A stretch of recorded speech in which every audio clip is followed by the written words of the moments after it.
Hi, this is Roy Jones with Man Talk Radio Podcast. Our mission is to break down the walls of race and denomination. Your chosen Truth Radio broadcast will be starting in just a few seconds. Thank you. This is the Truth Network. Looking for a deal on life insurance? Consider joining the Polish Roman Catholic Union of America, also known as PRCUA Life. PRCUA Life is a fraternal benefit society that offers a variety of different life insurance portfolios for all stages of life. PRCUA Life is also known for fixed index annuity plans with a yield of up to 3.25% API. As a fraternal organization, the PRCUA provides member benefits such as educational scholarships, sports tournaments, and numerous Polish-American cultural programs, and much more. Consider joining the PRCUA this week. Now through April 15th, 2021, you can earn more money and lower your 2020 tax bill while boosting your retirement income. Open a new PRCUAL life annuity. Minimum deposit of $500 to take advantage of their competitive rates.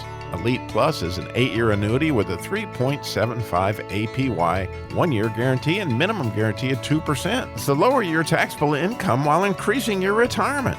PRCUA.org. That's PRCUA.org. Welcome to If Not For God, stories of hopelessness that turn to hope. Here is your host, Mike Zwick.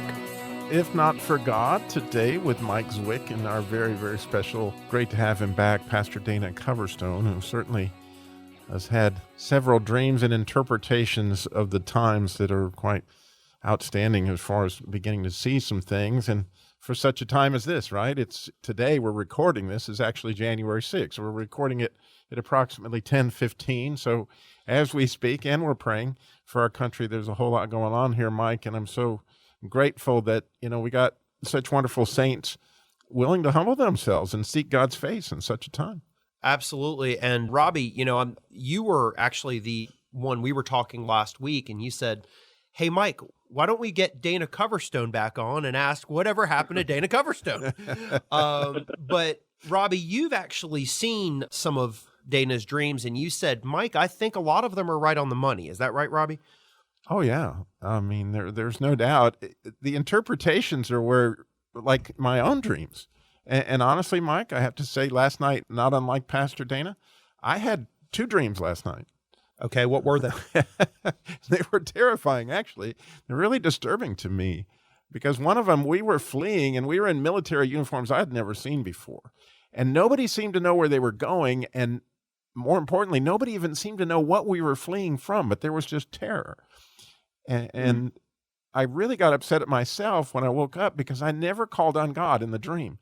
And it just seemed so hopeless and so much desolation. So I was bothered by that. I said, God, where was my family in this? Where were you in this? And so I laid back down and had another dream. This time my family was in the dream. Yeah. Once again, we were fleeing.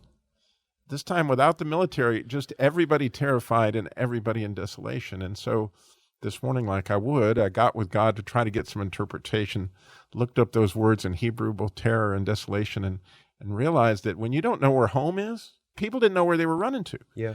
That it's desolation. I really got a sense from God that for such a time as this, we have got to get people the information that they're going to be terrified if they don't know how to get home. And they are going to be in desolation if they don't know how to find Jesus. And really that stands for whatever happens today. And so, I was just like, wow, it's big stuff going on. I know, Pastor, I felt an open door at 1:00 this morning. I woke up and it was like, for whatever reason, I felt so many people were praying for the country right now. There's such an open door. And that was what I prayed those prayers at that time, fell asleep and had those dreams. Wow. And I've had dreams for a long time now. And Dana, a lot of the dreams that I've had, they haven't been good. I mean, it's just been one of the most recent dreams that I had was with Biden in office, it was Biden in the dream and AOC. For whatever reason, they were in the dream, and it was just a state of shock. Things were uncontrollable, and nobody could get things under control. But the good news is that we know who has everything under control. Is that right, Dana? Absolutely. And, a lot of times, too, with our dreams, and I've tried to specify this recently. I've learned a whole lot about dreams in the last 6 months, but dreams are very symbolic. You think of Pharaoh's dreams. Pharaoh had a dream of 7 lean cows eating 7 fat cows. Well, that didn't literally happen. But Joseph, who had a background in agriculture and farming, was able to say, okay, Pharaoh, here's what this means. There's going to be 7 great years and 7 years of famine. So here's what you need to do. We need to take during 7 years of good and store up grain. That way we can feed ourselves and other nations that need help. And so a lot of the dreams are symbolic, but also something that I've noticed, just like this morning, I've been sent probably 35 interpretations of the dream that I had yesterday. I've also been sent about 60 emails from people who have dreamed, just like the both of you talked about, running, fleeing, terrible things are happening. This is going on. And so one of the constant themes of a lot of people's dreams the last 6 months have been difficulty, frustration, fear, terror, desolation, things like that. And I think it's just God's way of trying to wake us up. But the fact he's trying to wake us up, he woke Pharaoh up. He gave a heathen king a dream like Pharaoh about the famine that was coming. Now, why would God wake up a heathen king with a dream unless there was a godly man who could interpret that dream and say, hey, Pharaoh, here's what it means. Here's what you need to do now. So I think God's giving so many people dreams to wake people up. I'm not the only person dreaming. And I've always had dreams since I was 15 years old and became a Christian. I never had dreams like I've had the last 6 months. But the thing I'm noticing from other people, others are having dreams. And they indicate difficulty, frustration, hard times, almost like a moment when you go into Babylon. Daniel and those 3 guys we just earlier talked about, Shadrach, Meshach, and Abednego, they had to walk into Babylon knowing they were hostages, knowing they were recognized as enemies of the state, but yet they had to change their culture, their language, and yet during that time, they stayed faithful to God. When I keep trying to encourage people who say, oh, all your dreams are just horrible, horrible, horrible. No. Yeah, they tell some horrible things, but the Word of God tells me that I can have hope because Christ is in my heart, Christ is in my life. And does this mean that we won't see martyrdom here? No, I think we're going to see martyrdom happen in this country. That's just par and for the course. But God's always he always informs us that he is with us. He'll never leave us or forsake us. So no matter what happens in America, starting today or tomorrow, whenever, no matter what happens, God's still on the throne. And yes, he doesn't make things happen, but God allows things to happen. And we can read history and understand the consequences of lives that are lived for God and lives that are not lived for God and what happens to the nations. We know also that God's word says that judgment begins in the house of God. And I personally believe on the context of that passage that the context is suffering and persecution. Because when God allows persecution in the church, it cleans us up, it cleanses us, but it also spreads the church. It scatters it. It puts it in places it can never go. It would have gone on its own. So although it's not fun to say, oh, yeah, Lord, bring judgment, bring persecution, the Chinese church has been praying for decades that God would allow persecution to come to the American church because they knew that we were soft. And when you're soft, you can't do the things you need to do. So interesting time that we live for sure. And this week could be one of the most pivotal weeks in American history. Yep. And actually right before we started the broadcast, I was going to use another chapter, but I actually go to Daniel chapter 3, and it's verse 16, and it says, Shadrach, Meshach, and Abednego replied to him, King Nebuchadnezzar, we do not need to defend ourselves before you in this matter. If we are thrown into the blazing furnace, the God that we serve is able to deliver us from it, and he will deliver us from your majesty's hand. But even if he does not, we want you to know, your majesty, that we will not serve your gods or worship the image of gold that you have set up. And then we know the rest of the story where Nebuchadnezzar, he threw him into the fire, and they're walking around in the fire, and they said there's somebody else in the fire too. It looks like the Son of Man, and they were okay. And then the people who got them thrown in the fire ended up getting thrown into the fire. So we know the end of the story. We know how it ends for us as Christians in Revelation 21:22, when Jesus comes back and that he's going to take us up with him in glory and that it's going to be wonderful. But it does promise persecution in Scripture for us as Christians. But you did have a dream. You actually had a couple of dreams, but the one dream that you had that I thought was really prophetic and was really good was about a separation of church and state. Is that right? The church and the state? I did have one. And do you want me to share that? Sure. Okay. I saw the United States Capitol building, and it was fully lit up. The tower part had large arms attached to it, and the arms were very muscular arms. They had short sleeves and very rough-looking hands. And the building was flying the flag that Betsy Ross designed with the 13 stars in a circle in the top left-hand corner. And across from the congressional building, the Capitol building, was a traditional style-looking church. And it also had arms attached to the steeple. And those arms were just as muscular, very similar to the arms on the Capitol building. Both had rough hands and arms that knew. When you looked at the hands and the arms, you knew these hands and arms knew how to work. They knew the hardship. They weren't dirty, but they were dry. Obviously, they'd been working in the fields on equipment. And behind the church were religious leaders wearing red. There's just like some Catholic cardinals, early 1900s preachers with the black jackets and coats and the tie. And behind the Capitol building were older style congressmen, senators from the same time frame, and the clothing seemed older. It was to the period of which they lived. They looked very professional. Each group was cordial, kind, and nice to each other. And they shook hands. They seemed to get along. They stood in their locations, respecting each other, supporting. And the sky above then began to move. And if you've ever seen the movie The Time Machine, based on the H.G. Wells book, it kind of spins and everything gets real fast, and you see time change. The scene slowed down, and I saw the Capitol building arms were now long-sleeved, and they had very expensive cufflinks, gold and diamonds, and they even had manicured hands. All of a sudden, these hands went from rough, in the dirt hands, to polished, nice, clean, very smooth, very soft, manicured hands. Roughness was entirely gone. The building was well-maintained and lit. Both times I saw it, was fully lit up. But it looked like it was taken care of, very polished. The church, though, had the same kind of muscled arms, but they still had the same rough hands that seemed dry and cracked from working. And the hands were just always moving. The arms were just moving all the time, doing something. The Capitol suddenly put their hands together, popped their knuckles, and then pointed the church in an accusing way. And the church hands kept moving and working, and there was even blood on their hands that they'd been making sacrifices to do the work they were doing. And the Capitol hands then went up and basically told them to stop moving. And the church hands that said, we need to do something. We need to get by the Capitol. There's things we've got to do. There's work we've got to do. But the Capitol stood its ground. And the church tried to politely make its way, around the building. And finally, the Capitol just pushed hard against the church, and the church went to the ground. They stayed down for a few minutes, got back up, and got knocked back down. And that scene replayed like this for a few more times. But the people behind the church seemed to be getting a little bit more timid, and the people behind the Capitol were looking more intimidating, arms folded, grimaces on their face. And then the church popped its knuckles, set its face toward the Capitol, and tried to walk by the state. And this time the church said strongly, we need to get by, and we're going to do it right, but we must be allowed to pass. And the state said very clearly, not on our watch. And that was the response. The state then grabbed the church by the throat and pushed it back down, but the church got back up and pushed against the state. So now there's this conflict back and forth. The church bent itself over, leaned into the state, almost like it braced itself against it, was going to push. And as they pushed against each other, one of the Capitol arms reached around behind and put a seed, just this black seed, into the back pocket of the church. And some of those standing on the side of the church at that moment moved and got behind the Capitol. So it's almost like they changed sides, changed allegiances. The Capitol then said to the church to stand down, and the church said, we won't.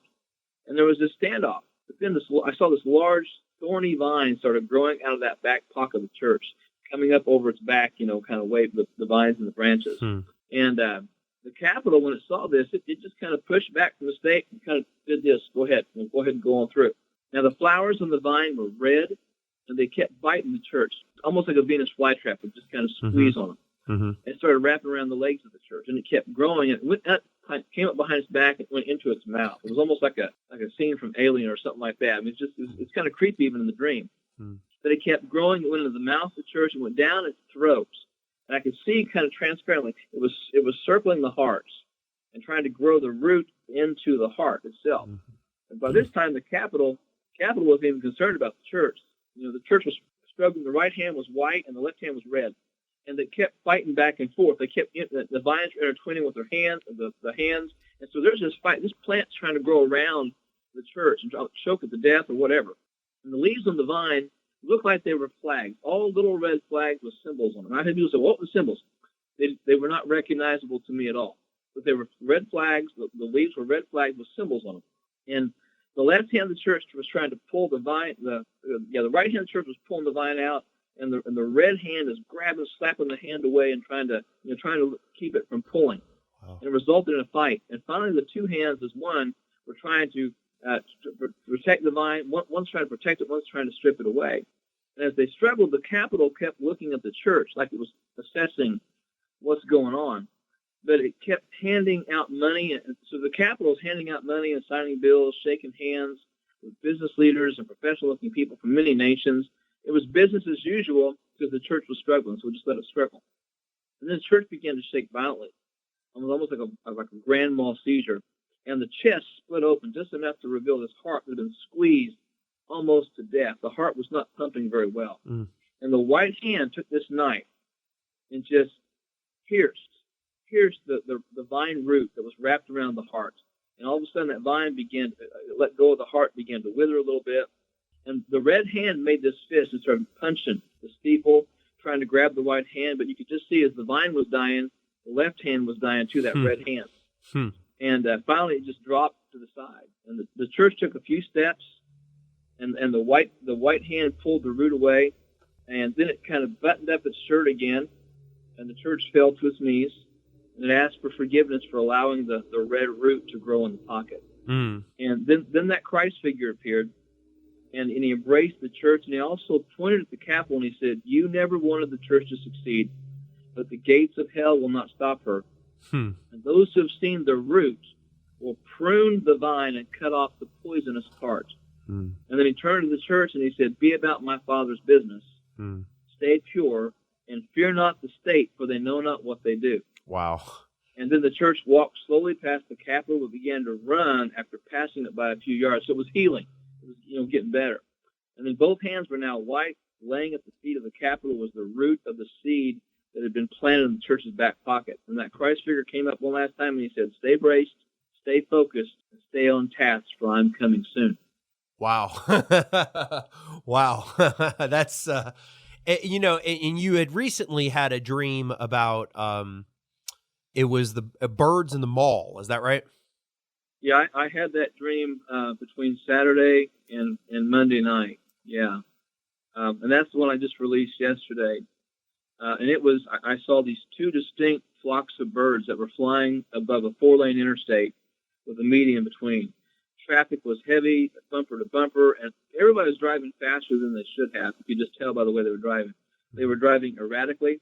The drivers were coming and going. They seemed angry with white-knuckle grips on the steering wheels. They were pounding the dash, screaming at other people. And you got 2 lanes of traffic. One's going north, one's going south, so to speak. And these two groups of birds, they were all crows, very, very distinct crows, and they were in 2 tight groups. And there appeared to be like tens of thousands of birds in each group. And they're both just flying along the group that's going north, as you would be driving, in your car. They were headed the same direction as the traffic, and they were headed towards this tunnel. I could see a tunnel like miles and miles ahead. Huge, huge tunnel that both lanes of traffic were coming in and out of. And these birds, these flocks, they would bump each other almost violently, almost like on purpose. And each time they would bump, a bunch of the birds would fall out, and they would drop dead on the ground. And they did that continuously. And also the two groups at times were doing it on purpose. You could tell they would veer out and then come at each other, not head on, but just try to merge it and veer off. Then I saw off both groups that were heading towards the tunnel, I saw little flashes of lightning or fire. And one bird from each group would take off, and about 25, 30, maybe 50 birds would follow it. And those 2 lead birds were just doing crazy maneuvers. They were dive bombing towards the ground and going here and going there and just running, flying real fast. And then they would leave these birds. The birds started getting dizzy, you could tell. They were just not as fast. And finally, on the left side, that bird's leading right into the traffic, heading towards the semi. And the lead bird just flies straight up at just the last moment. And all those birds hit the truck, fall dead. The other bird on the right side is leading them towards an overpass. And right at the last second, fly straight up, and the birds hit the overpass and die. And they go back to the group and lead more people off. So it was just an interesting thing to see. But then the birds, they just kept flying towards the tunnel, carried all these 4 lanes of traffic. And I saw there were very, very large American flags going back over the history of the flags, just a bunch of them over this overpass. And underneath the overpass was this tunnel that all the birds were headed for. And the flags, they were dirty, they were ragged, they were tattered, they were torn, but they were connected through strips that looked like candy canes, or the thing outside a barber's shop, the red and white thing that spins. It looked like fabric like that connected between all these flags all the way across the overpass. and the wind was blowing the flags, and they were ripped. They were being ripped violently, just up and down, strong wind. And then the man that I've seen so often in the dreams, that Christ-type figure, he appeared to be standing on the flags on the embankment. His foot up there, watching the birds coming towards him. He was standing on the cement. He was wearing this metal, medieval-type helmet, like a crusader's helmet. He was also wearing chainmail. And he also had this large metal spike in his hand. But attached to the side of his hilt was a large Scottish claymore, one of the largest swords that warriors ever used, about a 6-foot sword. So it was a Scottish claymore with a basket handle. And he had this large metal spike in his hand and this huge metal maul, like you would hit to wedge something. If you're splitting wood, you'd use the maul to hit the wedge or whatever. Huge thing. And as the birds got closer, he now looked like he was about 10 feet tall. And he took this position on top of the overpass and put this spike down. And he's holding it in his hands. He lifts this maul, and he just begins to be, pounding on it. And also from that maul, it looked like blood was dripping from it. And the traffic disappears. The road becomes like a runway. And both groups of the birds, they kind of merge together. So you got to go from two groups to one. It looks almost from the shadow like a stealth bomber, fastly, quickly heading towards that tunnel. Okay. And then the guy just begins to pound this maul into this spike, and the ground is trembling. It's cracking open. You can see at the ceiling part of the tunnel, the debris and rubble starting to fall. But in that tunnel, there's a bunch of people, and they've got masks over their head, over their faces. And not like a medical mask. Their whole head is covered, almost like a bag or something. And they've all got the white cane that someone that was blind would use if they're on the street, just kind of walking. They've all got one of those. So all these people are blind. They can't see, and their heads are covered. And the ground just keeps shaking and shaking and shaking. He keeps driving the spike in, and the faster he pounds, the more debris, the more rubble, the ground's erupting. And finally, the tunnel begins to collapse. The ground's shaking incredibly. He takes his helmet off, and he takes the helmet off, and he just starts pounding more and more and more.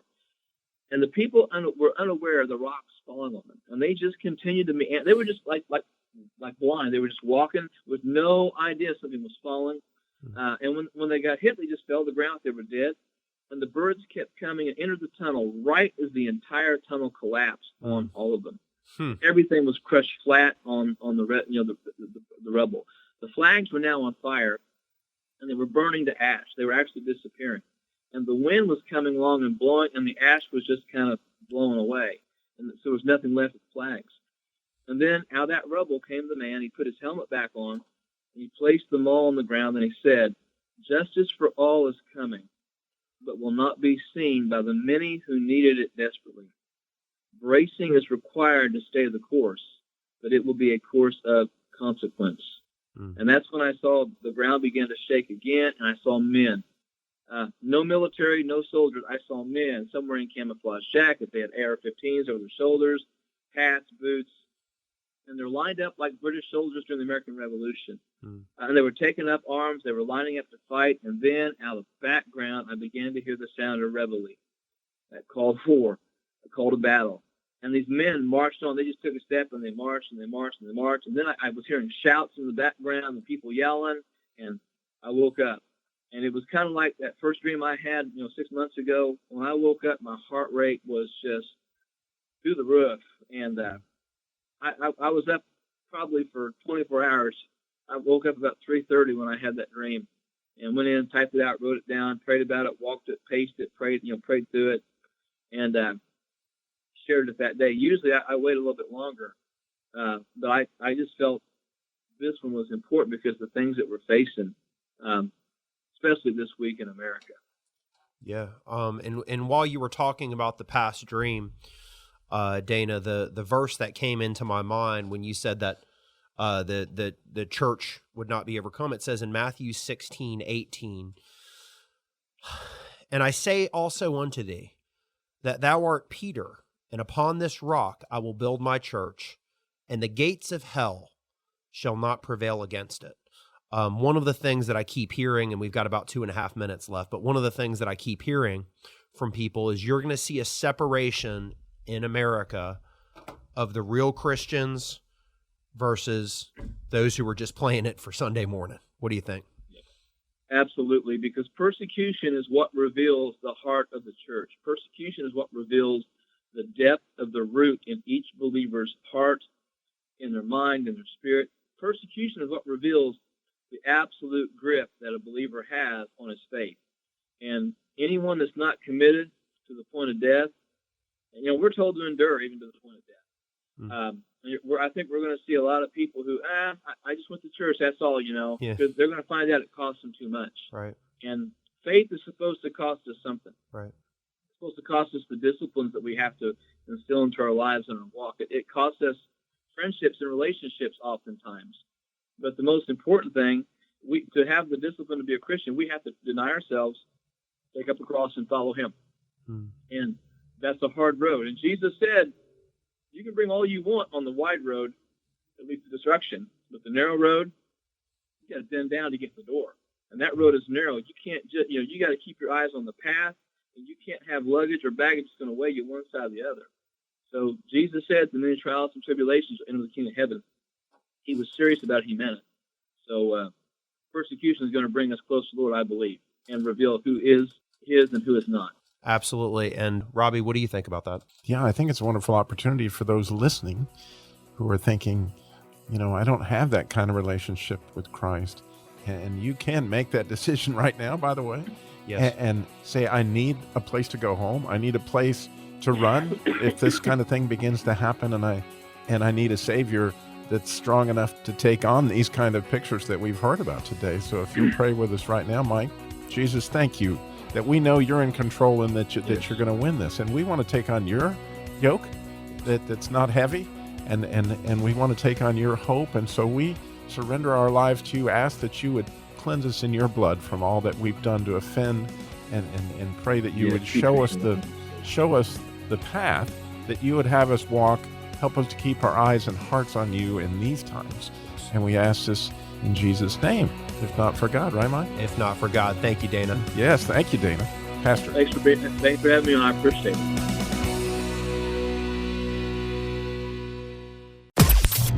This is the Truth Network.